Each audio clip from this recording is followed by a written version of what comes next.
Welcome to yet another edition of Compas FC. I'm Fernando Ramirez. A little bit of a delay this week. Busy schedules here, busy schedules there. But Eddie and J.C. told me, hey, we got to get an episode out anyway. So I'm like, all right, let's do it. So here we are. J.C. Cervantes, Eddie Rodriguez, here to bring you Champions League, what happened, who advances. We're also talking a little FA Cup. Man City, Man U, both in action. Could they finally meet up? We'll get into that. Newcastle impressed many, and then obviously we got a mysterious Dan and Diego question. Who knows what he has cooking for us this week? JC, how are you doing today? Solid champ. Sunday fun day.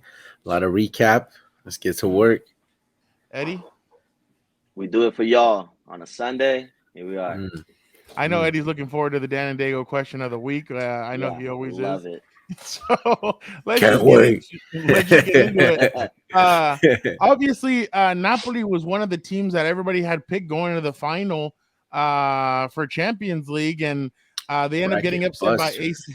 They get exactly, bracket bust. So they get upset by AC Milan. JC, I'm gonna start off with you. What was AC Milan able to do in both of these legs to pull out the victory against Napoli? They shocked the whole world, Craig.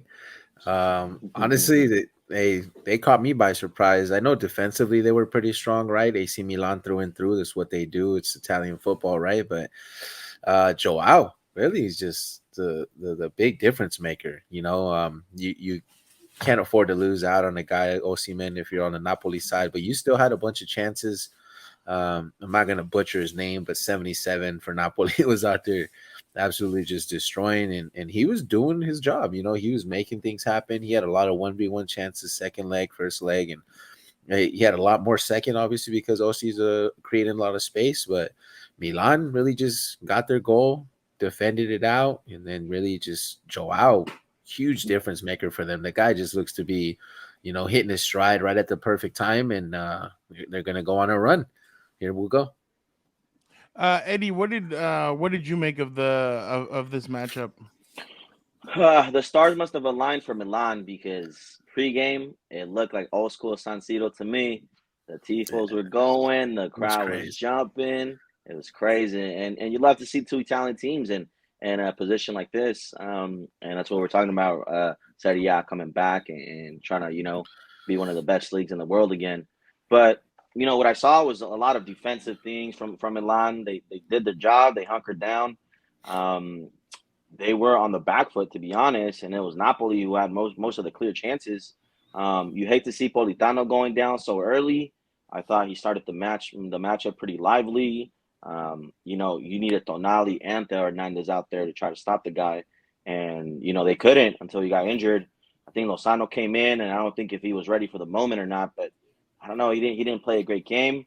Like JC mentioned, I'm not going to butcher the guy's name, but 77 all season for Napoli. He's been there. He's been doing it, but he needed help. And unfortunately, Zielinski, I thought he had an okay showing, not a great showing. Osimhen, I think he bagged the goal at the end, and good for him. But honestly, just I don't know if the occasion got to Napoli and it was just too big for them. But congratulations to Milan. Leao, being Leao, what he kind of reminds me of, not so much like his playing style, but the way he carries himself on the pitch is Ronaldinho, with a smile on his face, loves to play, loves to take on players, and you love to see it from such a young guy who just last season, raised up the Scudetto with Milan. So great for them, great for Milan. Shocked everybody, busted everybody's bracket, and here they are in the semifinal. JC, was this the last Champions League game for Osimhen as a Napoli player? It all depends on the price tag. There's going to be a lot of teams out here. We're going to talk about one in a bit that could definitely use a striker of his ability and just his presence, and just separate things between a lot of players, but it very well could be, honestly. There's a lot of teams that need a striker like that, and it's all going to be for the right price, I feel like. And hopefully, he could come over here, do the same things on United side, but, very hopeful there. There's still a lot of, players, but I think very well could be.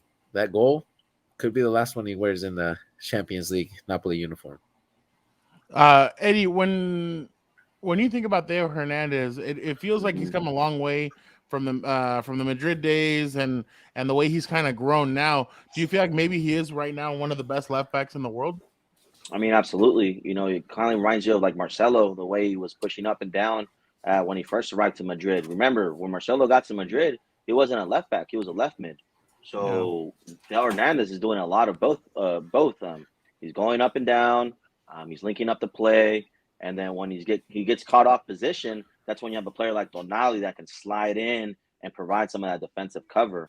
But most definitely, Del Hernandez right now has been showing, especially off season, even last season, that he's one of the best left backs in the world. Yeah, no, I completely agree. Now we move on to Man City versus Bayern Munich. A lot of people thought maybe Bayern Munich can come back in the second leg. It just wasn't it for them. I mean, I think it was not my Leroy Sané missed a clear one. I think 20 minutes A in lot. that really could have changed the if he would have scored, it would have changed the mood of the game completely. Eddie, well, let's start off with the game first. Why did it feel like Man City won this, or did it feel more like Bayern just couldn't that Bayern kind of messed up and they weren't able to really take control at all in this series, and it was more about their mistakes? Now, let's give Man City some credit. I think, through both legs, they showed that they deserve to be in the semifinal. Bayern did miss a lot of chances, but, this is a team that went through manager change, not too long ago. And honestly, to try to implement your ideas within a short span of time, it's difficult. And as much as we rate Thomas Tuchel here on the show, I don't think he had enough time to try to implement his ideas and get the players on the same page as he wanted them to. Definitely, I think for next season, Bayern Munich has to be one of the favorites going into the Champions League, especially if you consider the fact that they need a striker, and I know they'll be in the market for one. And JC just mentioned something right now. We could see an Osimhen possibly go and make that move to Bayern Munich. I think he fits Tuchel's style of play perfectly. The guy can play on the left, he can play on the right, he can play through the middle. But you credit to Man City, they did their job. Looks like Haaland has made a lot of adjustments to his game to try to tailor Pep's style play. Bernardo Silva is just playing on a whole nother level right now. Let's be honest. And Kevin De Bruyne some kind of looks refreshed. So we'll see. They are playing the Giants come up to the semifinal when we speak about, but it's going to be a good matchup, man. Tough to see Bayern lose, but it is what it is. Credit to Man City. JC, what did you make about this matchup between Man City and Bayern? It was an inside job, man. Sané told him. It was an So inside you sound like job. you sound like Ryan Garcia. Right? There's a mole in my camp. There's a mole in my camp. No, honestly, Okay. those missed opportunities in the second leg were mental, man. Like you really can't just go in there and expect to win. You have to score within the first, you get a dressing room goal where you score within the first 20 minutes, and they had it. They had plenty, and every time they were in the box, and instead of shooting, they were passing. And Leroy just really, I don't know. You could see why he got punched in the mouth. You're missing opportunities like that. How do you not get mad at a teammate like that? I said it in the group chat, and if I'm a full-time Bayern Munich supporter and I'm seeing this guy just pass instead of shoot, second guessing on the dribbles, That's just a waiting for shame because help. he's so talented. He's so talented. It's crazy. It's crazy. The guy just, I don't know if he, I don't want to sound like conspiracy theories, but dang, that was ugly. Like, I don't know. And In both legs, he had numerous like chances to make goals. Multiple, and he could have laid off a few, held the ball for too long. But Upamecano, oh man, that guy was just sheesh. Upamecano, right? What's happened to him since the World Cup? What happened? How much did they pay for him? 80? They paid a good amount, but honestly, he was living up to it. He basically his they season. Paid 80, I feel like, we paid 80 for Maguire. That's what you're talking about. I feel. Don't remind us about that. Oh. I feel like Upamecano maybe might have peaked during the World Cup, and he gave his best performances for France. I wouldn't say that. I wouldn't say all that. He's kind of looking tired out there, man. He's kind of looking tired out there. He's making some mistakes that you usually don't make if you don't have a World Cup that you have to compensate for. And lapse of concentration. those slips were tough, man. Those slips were tough, and a lot of 1v1, and he's got the physicality to hold up a Holland, and he was doing it for a little bit, but when you push all 11 into one side of the box and they launch a long ball and you want to go 1v1 versus Holland, what you think is going to happen? So, I really feel like Bayern just kind of dropped the ball, and their strikers, they couldn't find an actual striker to play through. A lot of the play was through the wings, and they had opportunities. Monting was there, but he's not Osimhen. He's not Haaland. He's not a clinical goal scorer. I feel like Chopu comes in and he plays some games for you in the clubs, in the league matches. I'm sorry, versus smaller clubs and champions. He's not the guy I'm starting. And I feel like you could have got real experimental and put Mane in there to play striker or something at this point. If you're just gonna play with some pace and try to launch long balls and run. You got to dump the bench, and similar to what Chelsea did second leg, but I know we're going to get into that. So let's do it. Eddie, real quick, what do you think Bayern regrets not letting Lewandowski leave, but not replacing him? There was talk about maybe bringing in Cristiano. And like, you know what? We don't want Cristiano. Too much money, too much the Messi shrine. It's do you feel like they Messi need shrine a right number there, 9? I mean, especially with number 9. You need a number 9. You can't let someone walk out of your club that's providing 40 plus goals a season and not expect there to be a void. You obviously let Lewandowski go. You thought, you know what, we're Bayern Munich, we can cruise by, blah, blah, blah, blah, blah. Clearly, that's not the case. There's still a need for a real pure striker, a real number 9. And I don't understand why they didn't just swallow their pride and say, you know what, we'll take on the wages this season only and bring in a Cristiano because we're trying to win the Champions League this season. Why not do that? But, Bayern Munich have a Messi shrine in their museum. Have whatever you want to have with that. I don't know what you get from that, but I guess. And there were other strikers they could have got too. Look, Timo Werner went to Red Bull. I'm not saying Timo Werner's going to solve every single problem. But I mean, at least it's something. But he's going to be in a better position. He's bringing you more than Choupo-Moting. That's exactly. For sure. Exactly. They went too small too. And then another thing is they kind of, I don't know if you guys noticed this, but I saw them playing ball like if Robert Lewandowski was still there, they were crossing in passes and stuff. And it's like, dude, none of your guys are big enough to like go up there and get those like Robert was. Like these guys are a lot smaller. They're not as good as what Robert was. So I just thought it was a little, they just played weird in my opinion. I don't know how to explain it, but they just played different. And I don't think they adapted. And you can see some of the players adapting well to what Thomas Tuchel wants. Yeah. And you can see other players that are just not fitting in the system. If that's just a question of time, and with time they'll adjust, or if that means you got to ship some of these players out, we'll see that in the summer. But yeah, to your point, you can't just be launching balls into the box when you don't have someone that has that aerial game that can beat someone on a one-on-one like that. But the other problem with that too is you do have Monting, but it's just one guy, and he's getting triple teamed by Rodri, Diaz, and Stones was back there, right? Just the 3 guys versus 1. That's really, you're trying to put plays up, but you need more than just one guy. I don't want to sound like a pessimist, but I tell you, if John Stones goes down, there goes Pep's ideas and plans. Don't be a pessimist. I'm telling you right now, if John Stones goes down for Man City, that's it. You're going to see Pep tinker too much. You're going to see Pep try to do the most with his lineups and his formations, and it's just going to ruin his entire game plan. Because I think right now you're seeing it. Pep has not moved from this system and these players since the beginnings of the Champions League. I think he's been consistent with playing with these players,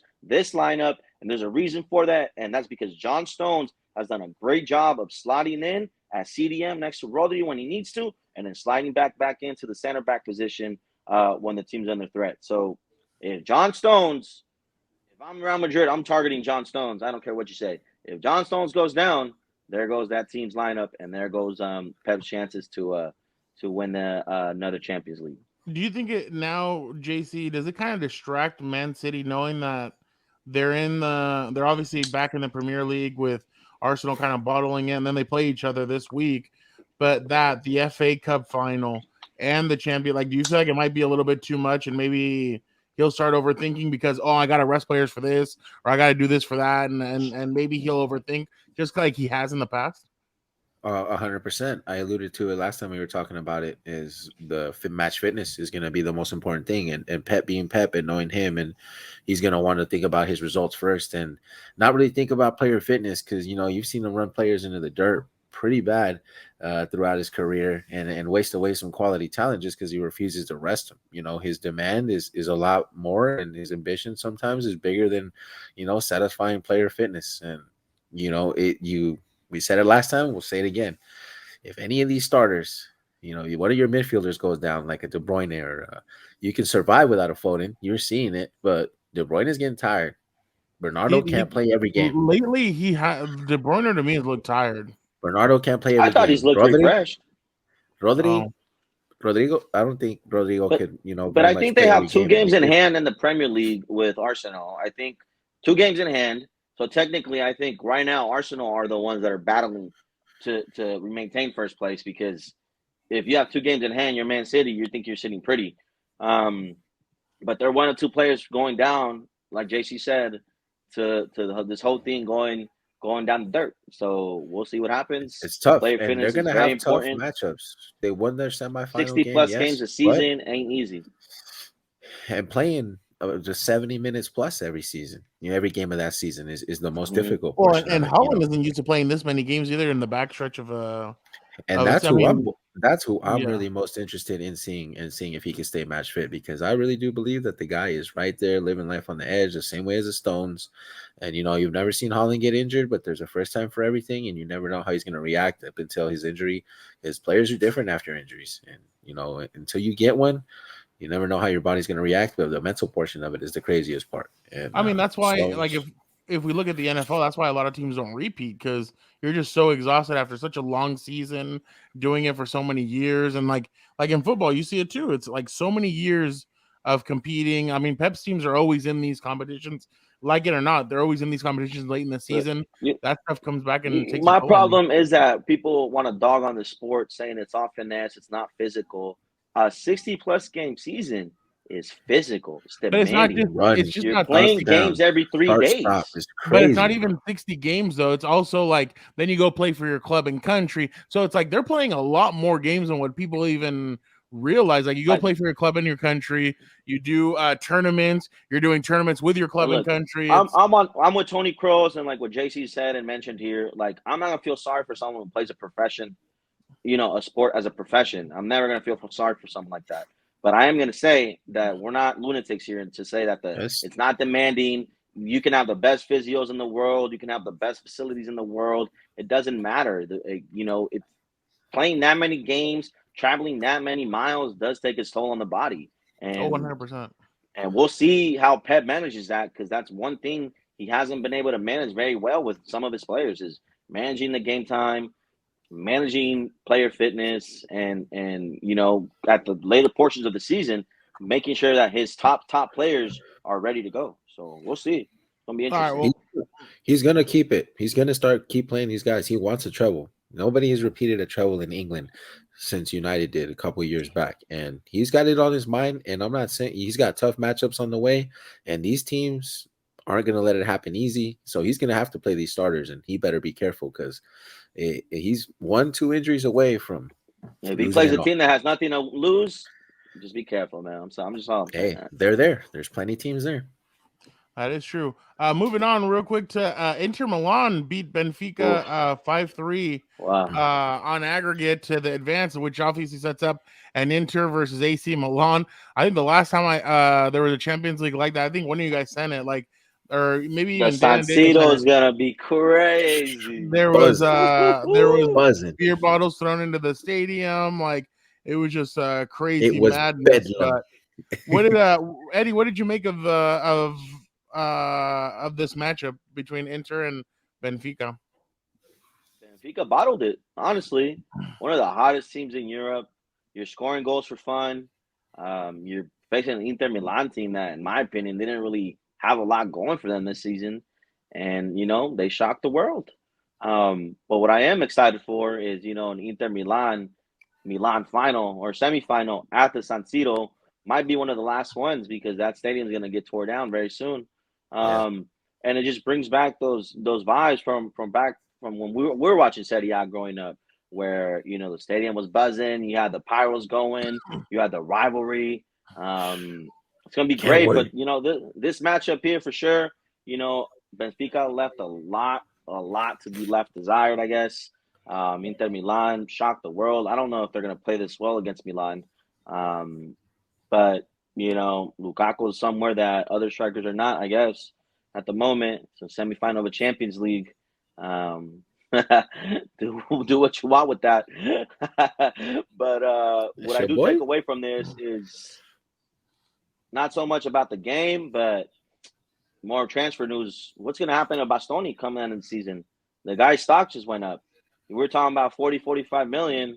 He's easily now worth 60, 70. A couple other players there could go for big money. Will this be one of the last chances that Inter Milan have to make a serious run to at the Champions League? Time will tell, but I'm pretty sure it is. I don't know what J.C. thinks, but sorry, Benfica fans. I was with y'all on that one. Didn't happen for us. I heard a rumor that supposedly Lukaku might be headed back to Chelsea next season. No, they need a striker bad. I don't think that's not gonna Lukaku. happen. You're gonna. Yeah, they don't. I don't think that happens. Lukaku. I forgot you rate. They Lukaku. need a striker bad, but they don't need. He's not gonna happen. Oh, yeah, no. I was like, wouldn't that be like the fourth or fifth time he goes back to Chelsea? Not happening. Like, he's like the most expensive player ever, like on accumulated transfers. Really? Yeah, like your boy Rashford. Don't be mad.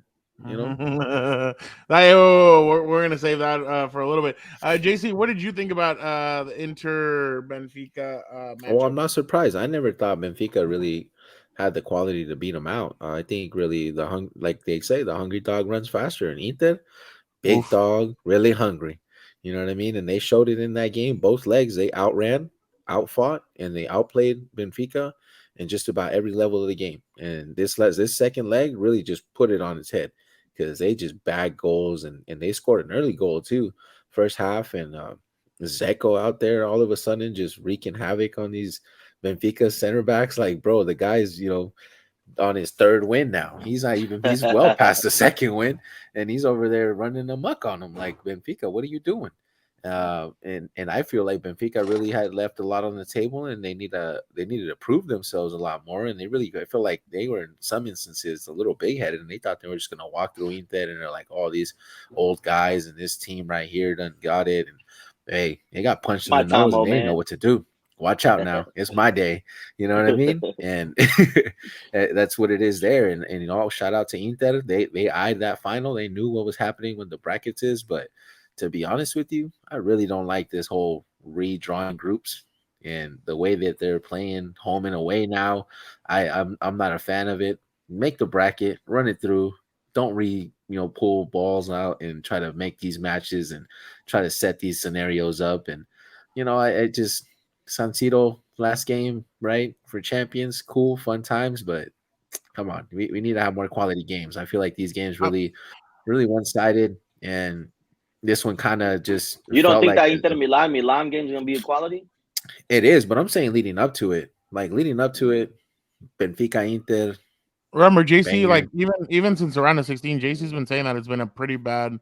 It's been one of the worst Champions Leagues in a while. It's rough out here, bro. How's the Europa looking more entertaining than Champions? Since when? I will say though, we're not saying that we're gonna diminish whoever wins it. Like, this Champions League. No.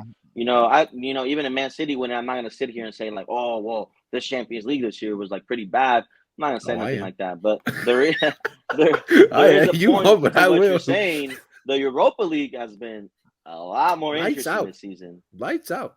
Let's be real. Everybody out here, but it's just, I don't know. Inter, I feel like really we're the better team. Both legs on paper, I still like them better. Benfica, I don't think they really had anybody that they could bail out. But I mean, they didn't have anybody they could feed.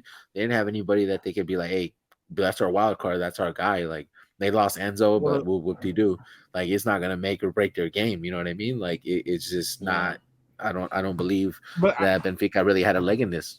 I feel like the UEFA though got the semifinals that they wanted though. Like, in a sense, like you get the rematch. Of course they did. That's why they redraw balls every group.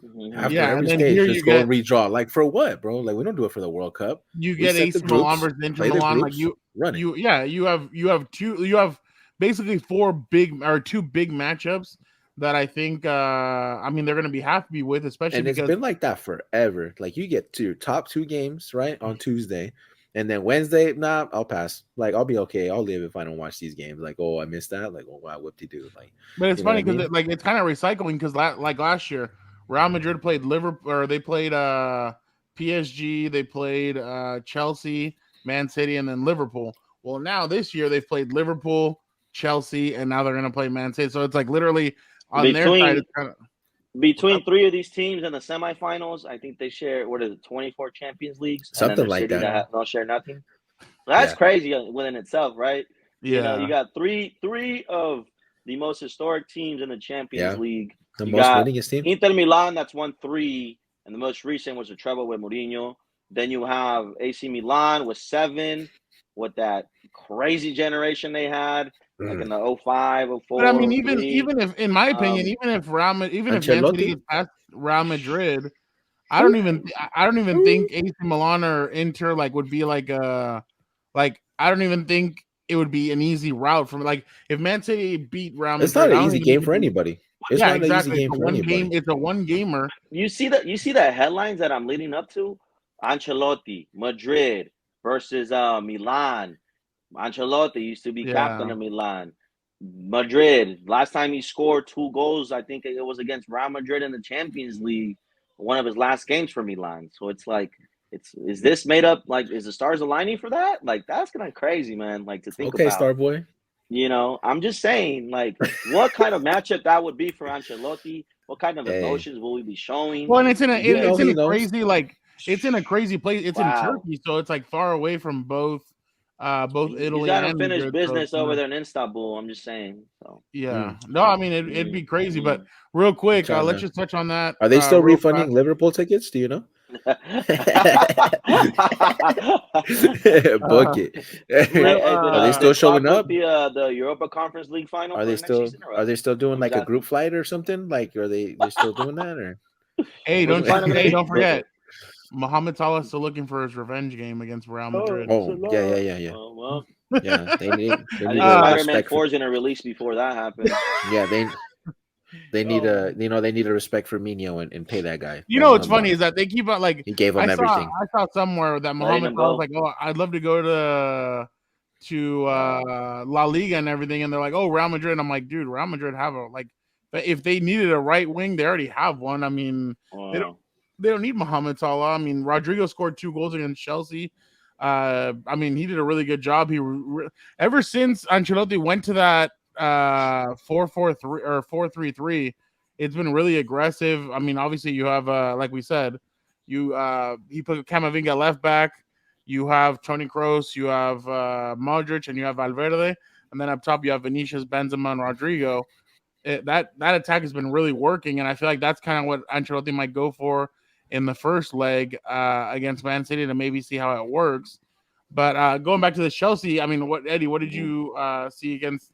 I mean, it was a 2-0 game. Yeah. They were able to hold up on defense, but just what did you see from them in this matchup?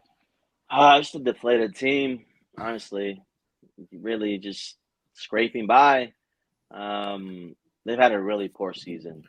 And I think, To Thomas say the Tuchel being least. fired and Graham Potter being hired has done a number on a lot of these players. Could they get relegated? Like, do you You feel could like see, for I don't like think they'll get relegated. I think they okay? have too much quality for that. But you could see the talent of these players just drop off under Graham Potter. And you're throwing Frank Lampard in there because I'm pretty sure no other top manager would have took this job with 10, 12 games to go, man. And Frank Lampard was never going to say no to Chelsea, calling him. So it's really unfortunate to see what's happening at Chelsea, especially considering the amount of money they spent. I think Todd Bowley's going about it the completely the wrong way. You just don't throw money at something and expect your problems to go away. What about him going Europa, into the locker room and yelling at these guys and letting them know what he and that's thinks? not the first time he's done that. He's been doing that since becoming owner. And you like to see that the owner's trying to get involved and be there, but at the same time, you don't go in there and address players the way you do, considering that you'd never kicked the ball in your life. Sorry. So real professional showing from Real Madrid, really poor showing from Chelsea. They gotta start winning games in the Premier League, and their focus should be strictly on not getting relegated and making the best of the season as they can. Yeah, what a stinker of a game, honestly. JC, what did you see from? Yeah, perfect Uh, layup there, champ. Stinker of a game for sure. Cheap red cards, cheap fouls left and right getting called. Choppy game. Chelsea missed a lot up front. First leg, they really held back too much. I feel like they are in a semifinal. You made it this far. You're not gonna go and win your domestic cups. This is all you got. Throw everything in there. The second team that played this versus Madrid second leg should have started the first leg. More ambition, more forward runs, more attacking from Chelsea, a better game altogether, and you really take it to Madrid. That's all you can do. You can't sit there and wait for them because they're going to pick you apart. In the midfield, it's ridiculous. With Kroos and Modric, they're going to break down any type of defense you try to throw and put at them. They will find the spot. And then with I've seen it all. Vinny just stretching it wide, far left, staying up there, Benzi. It's just too much to handle. So you really can't sit back and just try to play, a quick counter or anything. First leg, I really believe Lampard got it really wrong. And, second leg, great starts. Mudryk should have played more, definitely. They could have ran amok on that left wing, to be honest with you. If they would He have hasn't put really settled, huh? You don't think he settled at Chelsea yet, huh? every coach is just putting him on the bench. Like they're Yeah. expecting this guy to just be lights out. Like they just have to play to his strengths and let that guy get 1v1s and run. I've That's seen and it's flashes not of the that kid. I think difficult. he could still And make that's what I'm something saying. When he happen. came in the second leg, Yeah. it's like, dude, like the whole right side was ready to get exposed by Chelsea. And they never played it. They never played it. They played everything on the left. Every time they got the ball, swing it to the left, swing it to the left.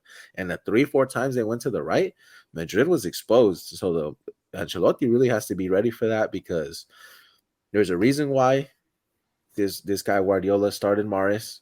He's trying to get his right winger back. He's trying to get his right winger in form in the FA Cup game, to be clear. And he knows that Madrid's weak on the right and that's going to be the point they're going to need to attack because everything else is pretty solid, pending Alawa being injured because he's just literally one bad step from being injured like his whole career. Mm-hmm. And you can't count on the guy to be there, to be honest. Like if you're going to go ahead and look at the list, you can't count on Alawa to be there for sure. Militao, same. He's just one quick run or sprint away from pulling a hammy. And it's a lot of games they've played. But right here, Madrid, Chelsea, frustrating game altogether as a fan if you're trying to keep it neutral. Just because, I don't know, cheap Reds, Chelsea, don't have anything left to battle for, but they refused to go for it until late in the second leg. It just, was a bit of a boring game. Is this Havertz's last run with Chelsea? Nah. Well, we'll see what Tommy wants to do. Tuchel knows what to do with him, and Pep knows about that. So, the Champions League winner. Guy. Look at you, guy. Champions League winner. I saw today that La Orejona. That like supposedly Drogba. What did Drogba say? I don't recognize my team anymore. That was crazy, bro. He's and right, though. Spot on. I hate that. Honestly, they need to get the gaffer in there now. Lampard, thank you, bro. You took the L versus Madrid. Nobody else wanted to do it. Club legend for life. Quick handshake. Put his name in the rafters as soon as you can to put some respect back on his name. Because these manager positions he's doing for Chelsea are really putting a number on him, man. And he wants more out of the players, but the players aren't reacting, and they need to get the next coach in there. Pochettino, hurry up, sign the papers. Pochettino. Because according to Marca, you're gonna owe me lunch, and Ancelotti's staying at Real don't sign Marca. Don't sign Marca. No, it wasn't my. Don't sign that Madrid biased. Those yellow journalists over there. No, keep them over there. It's funny. Ted Lasso kind of shows you, in a sense. I mean, I know it's just a show or whatever, but it shows you that in Europe. I mean, people think that journalists here in the United States, sports, are aggressive. Over there, they go for blood. Like those guys are. They try and figure Yeah, out your did you whole see what they family. did to David Beckham back in like 2000 or something? Crucified the guy. Well, yeah, no, I mean they do They the same just thing want. with They just. Cristiano. They're clickbait, bro. You know, they're all yellow. Well, that's so. what I mean. It's like Know it's what they did to incredible how like Cristiano. it's incredible how here like I remember when that reporter had written a nasty column on Cristiano. Then he goes up to him while he's with Portugal and he's like, "Oh, can you talk about this?" Cristiano grabs the microphone and throws it in that pond. And people were like, "Oh, it's just Cristiano being an ass." And it's like, no, that guy actually wrote something like dirty about Cristiano's family, or he wrote something weird. I can't remember what it was. But yeah, I mean, press out there. Yeah, no, it's crazy Chelsea, out there. I mean, sign your new coach already. Hurry up. but yeah, it's gonna be Pochettino. According, well, I mean, I thought Pochettino came out and said he would never coach Chelsea, but I guess when the money's there, when the money's right, when the there's money's a few right, coaches that said a lot of things like that. All right. Well, moving on to the FA Cup, Man City end up being beating Sheffield 3-0. It was I mean, there they go with a layup for Pep. It was just like that boy Billy Sharp still out there doing things for Sheffield. You see what I'm saying? You see what I'm saying? Legend. Billy like layup. JC said, Mahrez had a hat trick. Other than that, it was just it was a weird game. I mean, Jack Grealish had a strong game. Kyle Walker, I thought, got a little bit. They were kind of running on his side and getting past him, but I guess the guy doesn't get to play. 7.1. Well, yeah, but I don't know, Eddie. What did you think of this matchup? Sheffield United, strong championship team. When they were in the Premier League not too long ago, they were pests. They'll get results here and there, squeak by. I'm not surprised, really, that Man City got another layup in the FA Cup and played this team here. 3-0 sounds about right. What more can you expect from one of the best teams in Europe to, play a championship side? I guess. You said Mahrez got 3 goals, or could have had 3 goals, whatever it is. No, he had a hat trick. Yeah, he had a hat trick. I think one of the biggest things for City is just Jack Grealish has maintained his form since starting and since Foden went down, so that's good news. But other than that, I don't take too much from this game, really. JC? Yeah, not much of a surprise. I mean, you see the same lineup again from Pep. I mean, as far as the formation goes, 3-3-4, you could call it. Then they flex out and do different things. But you see the rotation. Akanji's still in there. He's basically his anchor. Walker's out there. Yeah. And, Haaland's still playing.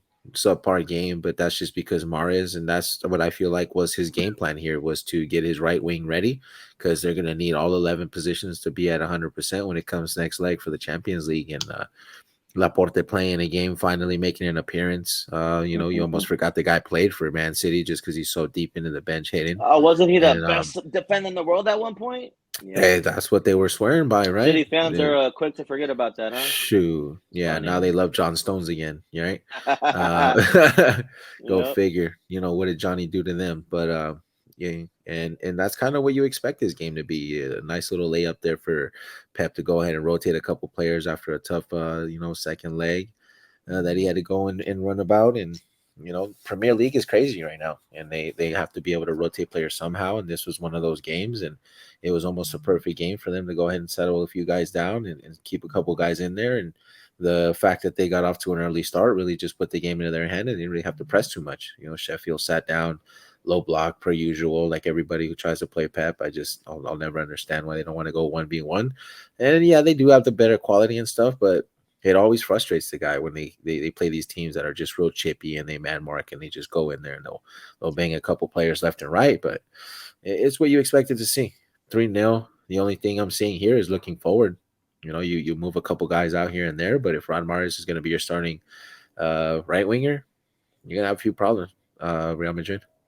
Real quick, Eddie, just real quick. Yeah. With the formation that they line up with, do you feel like for Madrid it would be better if they attacked with Rodrigo and Vinicius together? Or would you go with the Valverde at right wing and that usual formation that Ancelotti has gone to in the past? Or would you do this new formation that has been working for them as of late? I think you go with what's been working as of late. I don't know if you're Ancelotti, I think he understands that you don't want to tinker too much. If the team's moving and they're finding flow and the synchronization is there between the team, why move it? Why change it? He's got ways to beat Man City. He knows how to beat Man City. He knows how to beat Pep and his style of play. So I don't think he's too worried about that. But you don't want to mess up your team's momentum by starting to tinker and moving players to different positions. I'm not saying that they can't do it. Real Madrid has one of the best players in the world at every position, and I'm not saying they can't do it. But why mess up something that's working so well for you right now? I wouldn't do it. I don't think Ancelotti's going to do it. I think he'll maintain the same formation he's maintained the last couple of games. Now moving on, JC, Man U beat Brighton 7-6 in penalties. You're shaking your head. What did you? No. We'll go to him after JC answers. JC, go ahead. It's a frustrating game altogether just because you see the injuries that are really costing United a lot of results. You have to make a makeshift defensive back line with Shaw playing center back next to Lindelof. Dalot's not playing on the left because Wan-Bissaka can only play on the right. And that's fine too. The defense showed up real well. Finally had some balance at the back. Missed a lot of goals up front for sure. I thought there was a guy that was injured who miraculously started playing for us again. And I know he went on a trip to New York and came back and was injured, and now all of a sudden he's just fine and playing. JC? It doesn't make any sense, but he knows who he is, and I can't point fingers anymore because some people get in their feelings too much. But it's crazy. I really believe. Don't let me point fingers at Tatis though with the Padres, because then you start crying about stop rooting against the team, bro. Hey, bro, look at you. I don't say things about Manny Machado anymore. Yeah, okay. Yeah, look at you. Look at you. Look at there he is. There are the feelings. We're going off script. We're going off script. You see?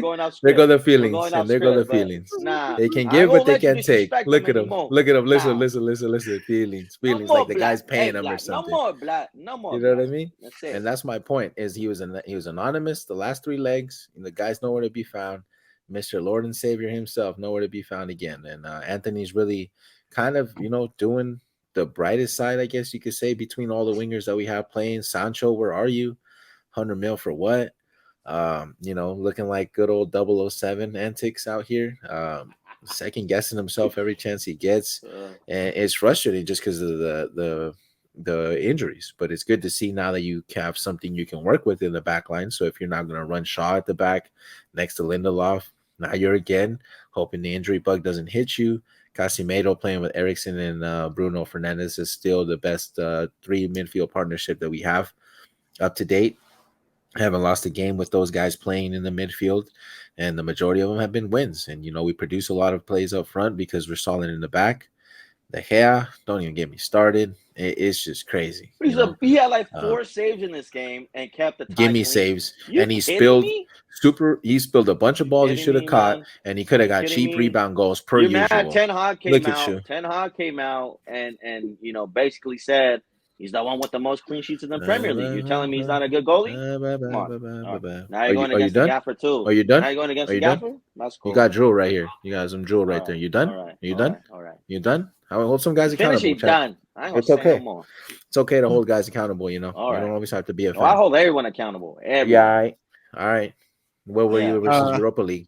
Where were you in the Europa League? Hold everyone accountable. In the Europa League, what? Anonymous in the chat. Accountable. Anonymous. I hold everyone accountable. Boy. Eddie, go ahead. Look, let's be real here. Brighton could have easily won this game if it's not for David De Gea making the stops. Plain and simple. Dally Marsh had a game for Brighton. Like always, we only play with 2 players. Had a great game for Brighton. And De Gea. United only plays with 2 players, if you ask this guy right here. Nobody else did anything. Great game. No, Rashford had a pretty poor showing. I ain't gonna lie. What else is new? Anthony was one of the brightest spots, like J.C. mentioned.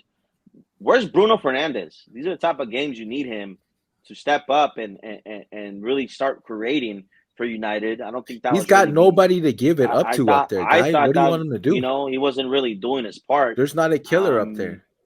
I will say, deservedly so, Victor Lindelof, man of the match for me, finally put on that Iceman performance.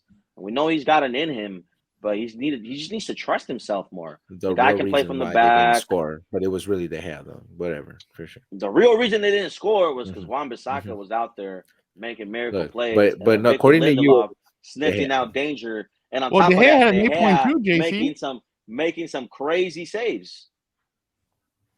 De Gea had an Swear by 8.2, SoFi JC. score. You swear by SoFi score. Well, there you go. Those stats don't lie. The numbers don't lie, Larry. There they are. And who'd you Boom. call player of the game? Players I'm Who'd you calling call player of now. the game? I call Who'd you player of the call player game of the Victor game? Lindelof. Victor Lindelof. Okay. Then why did they win this game? I see him Thanks in to the De Gea. green. I see him in the green. Then why did we win this game? Thanks to De Gea. You make it sound like only 2 guys play for the team, guy. Come on, like, guy. I'm just trying to let you know. Oh, wow. Danny Welbeck plays out Brighton. I didn't know that. Yeah, they're lucky he got injured. Unfortunately. De Gea's lucky he got injured. Hate to see it. But again. he went down injured. But honestly, Brighton, great season for them. I think they're on the cusp of getting European football over there at the Amex Stadium. It will be huge for Brighton. This is a historic season for them. Let's not take anything away from them. They lost Graham Potter, and everyone was like shitting bricks, I guess you want to say. And here we are, right? That, oh, look, Graham Potter wasn't really, why this team is clicking. We just brought another guy, relatively unknown Spanish coach. Kind of looks like Xavi, has better tactics than Xavi. I'm just throwing that out there. So, Rayon Brighton, great season. They still have a lot to fight for. Might get some Europa League action, Europa Conference League action, or Europa League next season, which is great for them, great for the club, and I think great for the Premier League that you have such a team like this that a lot of people consider underdogs everywhere they go, and they're fighting for chips here. So, good on them. Okay. Yep. Okay. It is now time for the question of the week with Dan and Diego. So this is his question. JC, who was luckier? De Gea for not saving a pen and still winning the game? Oh my or God. Rashford for not scoring against 8th place Brighton? That is your lucky. Dan and Diego question of the week. They're equally lucky, honestly. The game was there for the taking, and let me bail you out, according to a few guys, right? Was nowhere to be found and had plenty of chances. So I don't want to hear it. Bruno was there producing left and right, and the guy was never in the right position. So, okay, whatever. Your boy was nowhere to be found. Bruno's up there by himself looking for someone to lay it off to. And where's Super Rashford with his 1,000,000 positioning? Not there. And thank God he didn't come down to the last kick where I had to make a save because, shoot, you see what happened in Europa. Now they have make saves. This guy. Did you not hear what I said? I said, thank God it did not come down to having to make a save. Because just like Europa, he makes he doesn't. Saves. He makes gimme saves. They kick him right at him. He doesn't catch a ball to save his life. He spills them all. He's useless. He's got to go. I want to. Before we move on, I just want to ask you both. JC, I'll start off with you. What happened against Sevilla in both legs? What do you mean? Why do you feel like they didn't advance? We lost Lisandro Martinez. The whole back line fell apart.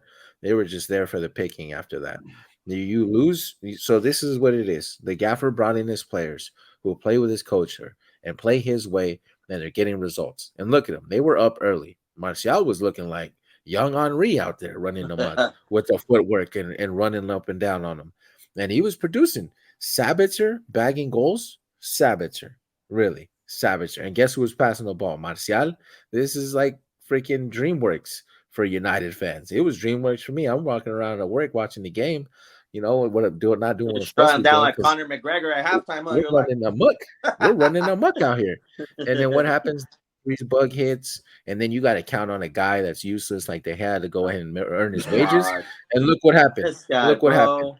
Look what let everything in. The first and then let's blame everybody but the guy. Manchester United should have scored more than 2 Where's goals. the super saves? We didn't score. Where's the super saves? We go to Sevilla. Sevilla is a Europa League team. They always show up on Europa League nights, and then they carved us apart. They carved us apart.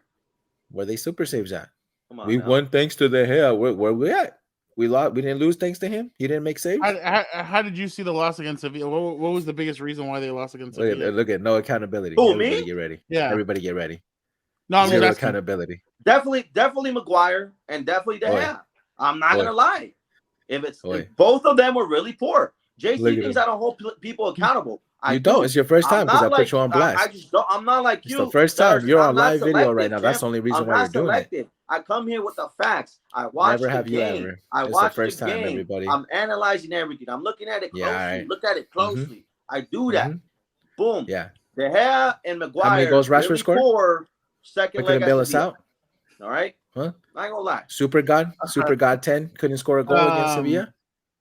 No. Oh, by the way, Dan and Diego wants me to mention that this has been his lock since the season started, and he wants y'all to know. That was his lock. Okay. That Newcastle would go in the top 4. That was his lock. All right. I want to let Dan and Diego know that everyone laughed at me. He's looking at him yelling. Look at him yelling. He's still worked up. He's got a whole. Everybody laughed at me. Look at him. He's still yelling, man. Who's laughing now? So mad. So mad. Speaking of that, it was a pretty crazy game. I mean, within the first 5 minutes of the game, Tottenham was already down 3-0. It's the history of Tottenham, champ. Why are you so surprised?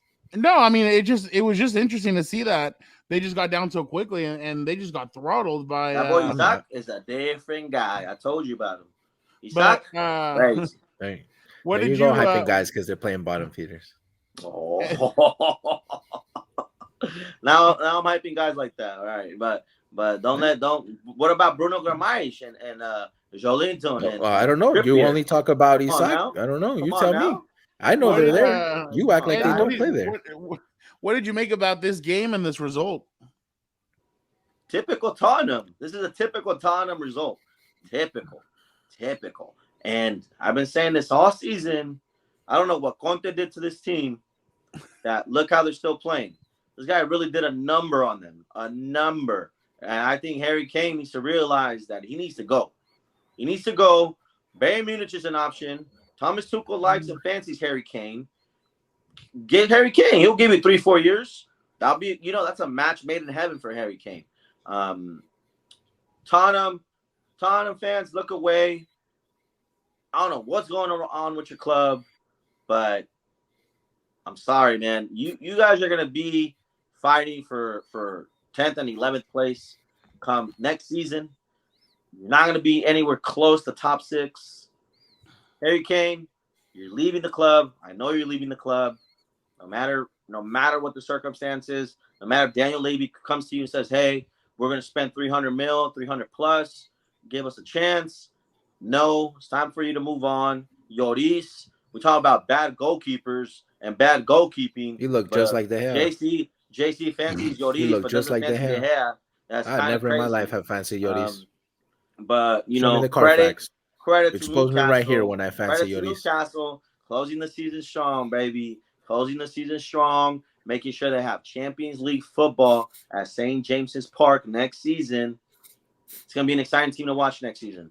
Keep an eye out on them.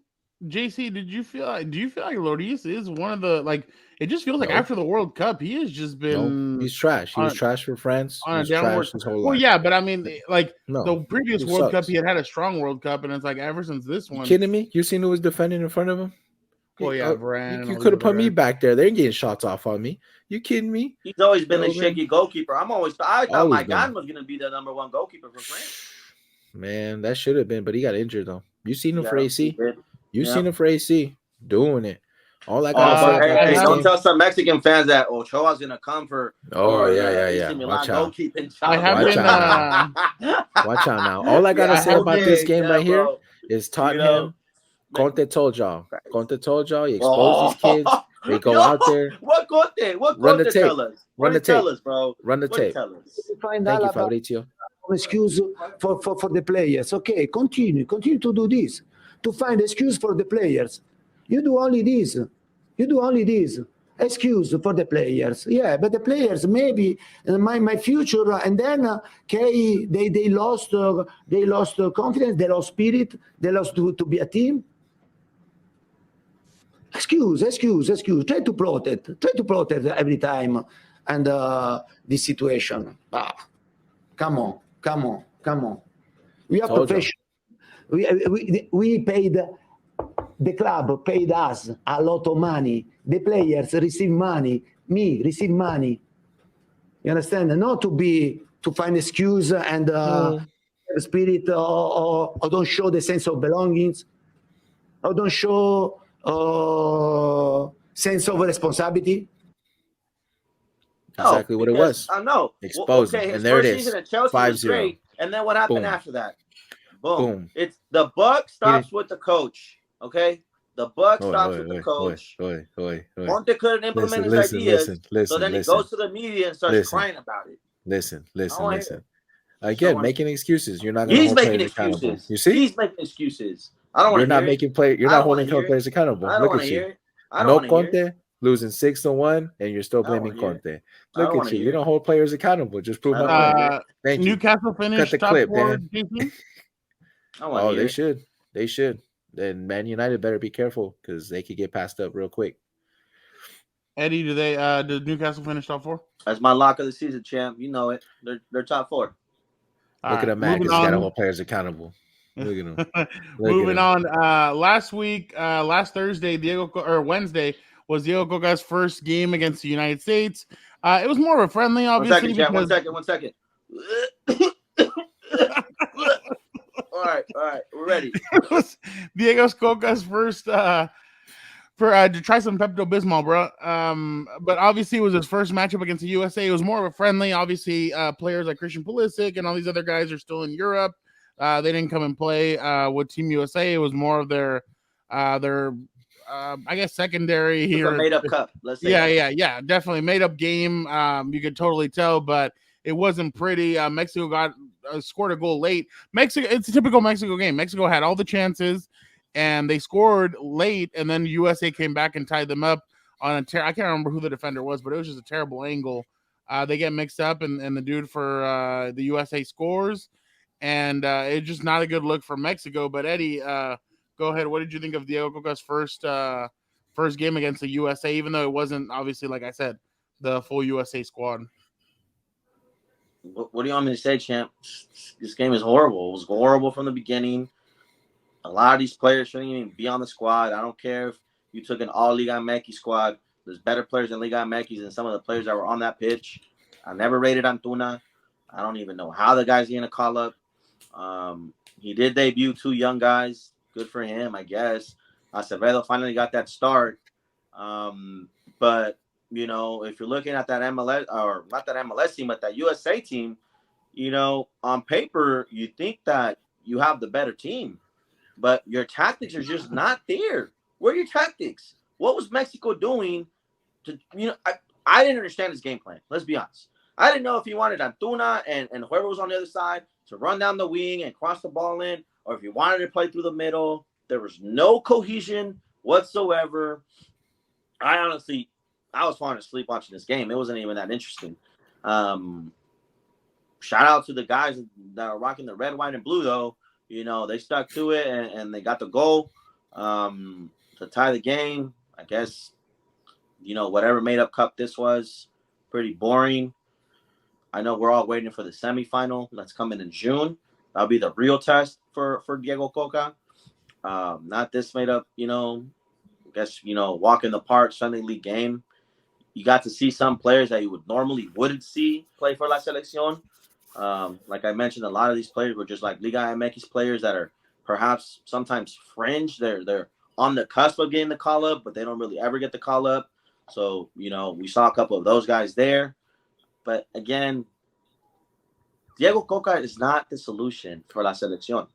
And whoever wants to go on the internet and bark and say that Diego Cocca is give him time and he's going to figure it out, and, you know, we have the talent, or Mexico has the talent to be great.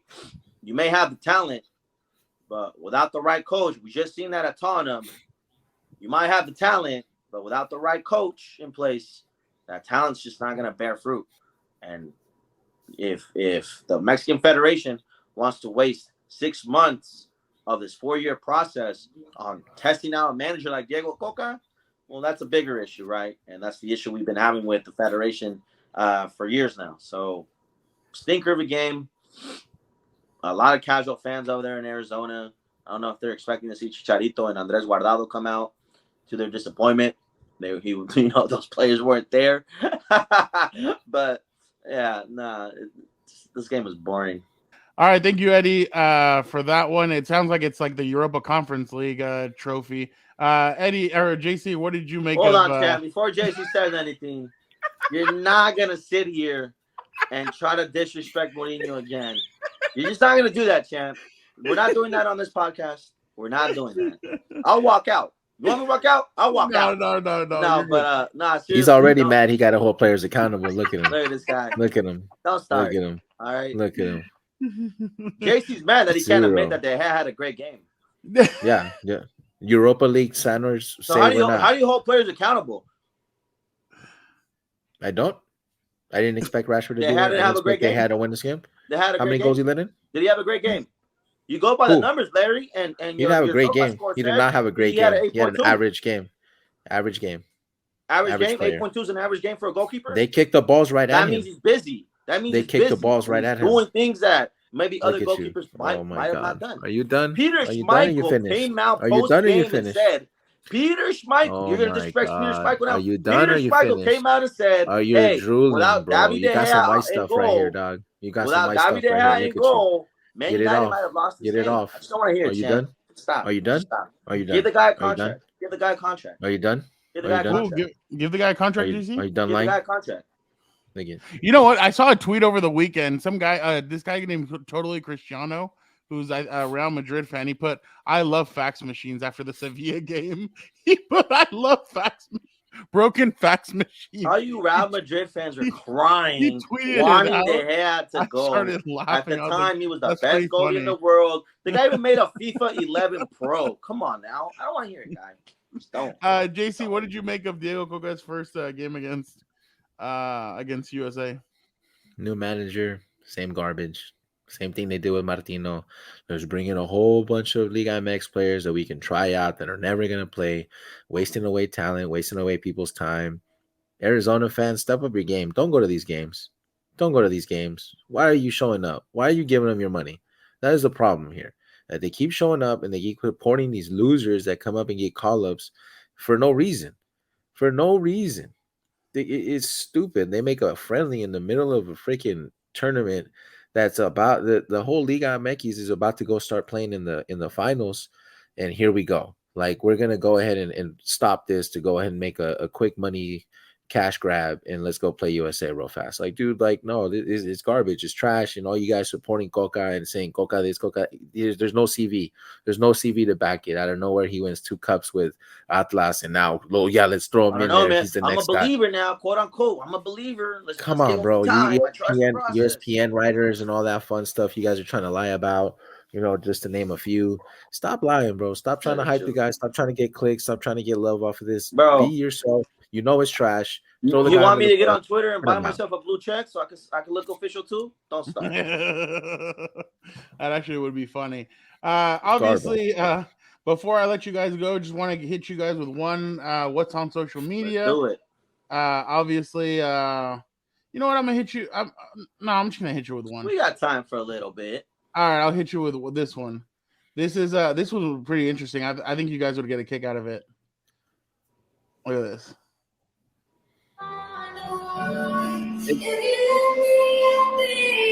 It says El FIFA escogió su ídolo, el mundo escogió el suyo.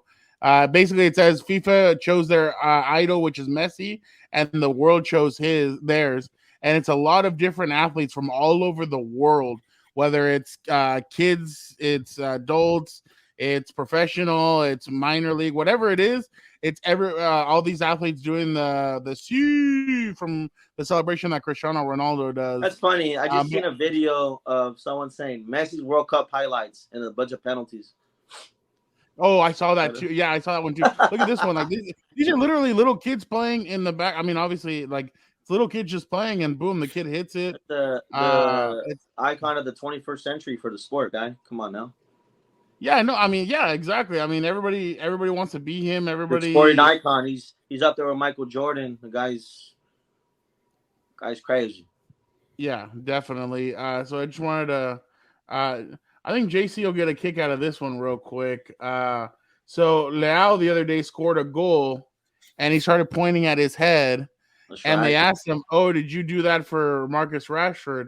He said, "No, I remember watching Real Madrid come back versus Wolfsburg and saw Cristiano Ronaldo do the inspiration, so he inspired me." I'm sorry. Like nobody ever in their life ever pointed at their brain. It was him. Like he apparently created the times tables too now. Like if you do math, like it's because of Rashford. Like Jesus, he can't even score versus these bums, and here you are talking about him still. Like get out of here. Next. That's cool. Last one. So TikTok decided that they were going to rebuild Manchester United, and this is what they came up with. They put how to rebuild Manchester United. They sell Anthony Martial, Harry Maguire, McTominay, Williams, where are they coming up with these numbers? And Elanga, and you get 163 million in profit. Sell Elanga? Okay. Yeah. So they sold Martial for 30 million. Harry Maguire for 30 million, McTominay for 30. I don't know who's gonna pay 30 million for Scott. That's crazy. Brandon Williams for 5, Van de Beek for 15, and Elanga for 20. Oh my god! Then you sell Dean Hernandez, Eric Bailey, Will Dean Finch. Henderson. Oh, Henderson, my bad. Alex Telles and Shola Shore retire. Those are more guys that they're selling, so that's how they come up with 163 million. Then you sign Victor Osimhen, Frankie De Jong, Kim Min Jae, Jeremy Frimpong, Evan Ferguson, Enzo Lee Fee, and then Marcel Sabitzer for 350. Well, obviously it's like over. You guys playing Football Manager too much or what? What's going on? Well, I don't know. And then they go. So you loan out Wan-Bissaka, Zidane. These guys clearly don't watch the sport or watch the games. You're gonna go loan out Wan-Bissaka? That's crazy. And this is basically this is the lineup that they came up with for next year. Yeah. JC, it was interesting. You talked about maybe selling Rashford, and they don't have Marcus Rashford being sold. Yeah, well, where was he these last 3 games? But 26.8 thousand likes. It doesn't make sense. I'm just gonna go on here and start lying. TikTok just be liking anything. I'm just gonna go on here and start lying, and hopefully we'll get 27,000 likes. And on TikTok, I'm gonna go in here and just. Let's play a game, shall we? If that was your lineup, what do you think? If we're gonna play a game, that's not my lineup. Frimpong's not coming to United. De Jong's not coming to United. Rashford needs to get out. Osimhen, I don't think is going to be our striker. It's too much competition for that guy, and Bayern, I think, are really going to go for him unless they're finally going to bite the bullet and spend all the cash for Haaland, because he's basically a Bayern player through and through. They have playing goalie still. Like, come on, guy. Like, are you not watching games? Like, really? You know why I don't listen to TikTok and some of these sports takes? Because I saw a video of some guy taking Koulibaly over Militao, talking about Koulibaly in his TV and Napoli. Can't even play a full season. I'm like, what did he do in Napoli besides, Can't even play a full season. He was injured the whole time, bro. Like, are you serious? I'd love to see Osimhen with you guys. I mean, that'd be a lot. Like, especially if that was your midfield and those were your. I mean. Obviously, JC doesn't. What's more likely is keep it a buck. You need another center back. Varane's always injured too. Like, this is his strongest. Yeah, Lindelof as the backup. You keep Lindelof. I think you keep Lindelof. You sell Maguire. 100%. You bring in another center back. Scott has to go. Brandon Williams has to go. Dean Henderson has to go. Elanga can stay, in my opinion. You re-sign Sabitzer if he wants to stay, and Bayern willing to sell. Weghorst, I'm sorry. You got to go if that means Martial can stay healthy. Sancho. You know what? I Sancho. I actually think Frankie De Jong leaves. I'll say Frankie De Jong leaves. I think Frankie De Jong's not happy with his place in Barcelona. He's kidnapped. He's not leaving. He's not allowed to leave. Well, Barcelona has to sell $200 million worth of our. No, they don't. Financial fair play doesn't qualify for anybody that comes from Barcelona. There they are. They figured out the whole Juventus scandal before the financial fair play hit Man City. But yeah, let's let them just go on this deep Champions League run. Let's not take any points. But we completely destroyed Juventus and everything and destroyed their name. But we won't do it for City. Like, all right, make it make sense. They announced this a long time ago, but they figured out the whole Juve scandal in less than 2 Financial months. fair Like, play is just a come complete on. joke. No one takes it seriously. shambles. I mean, look at Man City. Man City's Well, never gotten busted when you with have one anything. of the biggest culprits in PSG and their owner is the chairman of one of the financial fair play boards or whatever, or he's an executive chairman in UEFA, like what do you really think is going to happen? You know what I'm saying? Of course, nothing. ¿Dónde está Leo Messi? Oh, he's leaving PSG. Leo Messi, ¿dónde Barcelona? está? He's not going to Barcelona. He's going to MLS or I already maybe he'll said, join up highest Ronaldo pay, the Saudi league. lowest expectation. That's all it is.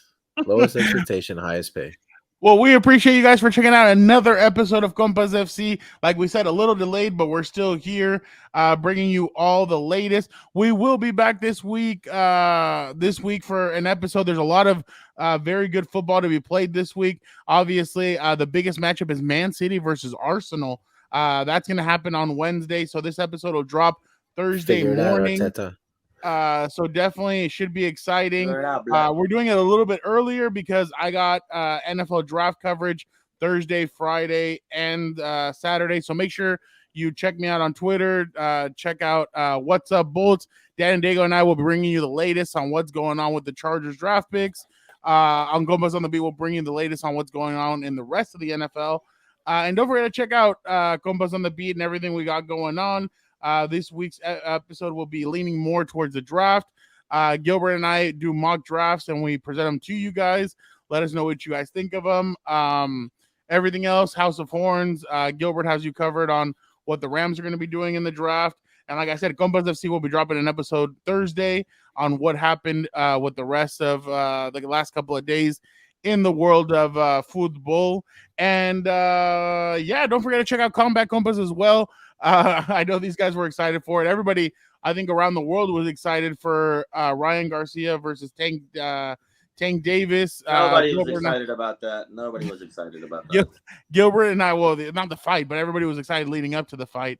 Gilbert and I broke down the fight after the matchup, so make sure you go check that out on Combat Combas. Like we told you guys, we're going to be doing more of that going live after WWE Backlash when they're in Puerto Rico with Bad Bunny. We will be going live and talking about that pay-per-view. And then maybe throwing in some, I know Canelo fights that other guy that day, so we may throw in a little bit of that too. So make sure you check all that out on everything. Compas on the Beat. But we appreciate you guys so much. Don't forget to be a compa. Tell a compa about what the compas are doing. Like, subscribe, comment. You know these two guys love when fires get started. So why don't you throw a little gasoline their way and we'll light the fire. So in the comment section. So we appreciate you guys so much. Have a great rest of your week. Don't forget, check out everything on Compas on the Beat. Be a compa, tell a compa. Thank you guys so much.